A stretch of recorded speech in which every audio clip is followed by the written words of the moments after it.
Esse é o quadro Como Eu Faço na tela da TV Câmara Campinas. Hoje o assunto é união estável. Você aí de casa, por exemplo, sabe qual a diferença entre união estável e casamento no civil? Bom, essa é só uma das perguntas que eu fiz para um especialista no assunto. Olha aí. Bom, primeira coisa, qual que é a diferença entre união estável e casamento no civil? Porque muita gente, na verdade, acha que é a mesma coisa e não é bem assim, né, Wilson? Então, antigamente havia uma grande diferença entre esses dois institutos, a união estável e o casamento. Agora, porém, houve uma recente decisão do STF e que equiparou esses dois institutos no caso de sucessão. Ou seja, quando havia o falecimento de um dos cônjuges, como é que seria feita a partilha para a pessoa que era casada e para a pessoa que vivia em união estável? O STF recentemente decidiu que essa partilha deve ser feita de forma igual para ambos os casos. Então, esses institutos ficaram muito similares, bem parecidos na prática. A única coisa que hoje os diferencia é que o casamento é um ato muito mais solene e consequentemente, demanda mais tempo do que a união estável. Já a união estável é um ato que é feito no dia, né, as partes comparecem ao cartório e já saem daqui com a condição de conviventes em união estável estabelecida.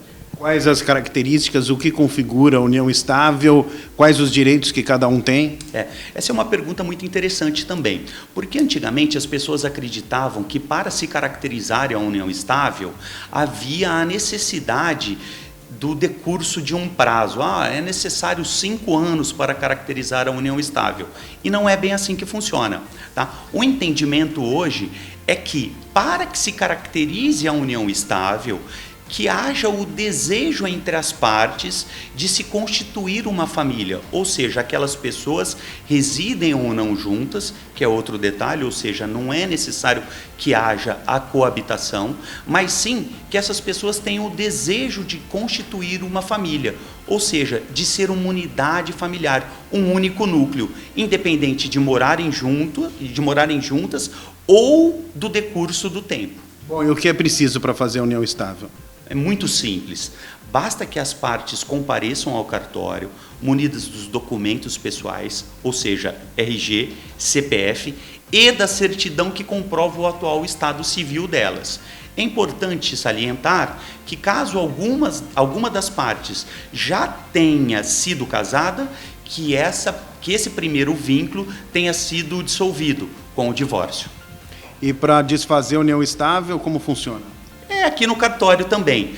Porém, é necessária a presença de um advogado. A gente faz uma escritura de dissolução de união estável e as partes também já saem imediatamente do cartório com essa situação resolvida. Pois é, este foi o quadro Como Eu Faço na tela da TV Câmara Campinas. Até a próxima, pessoal!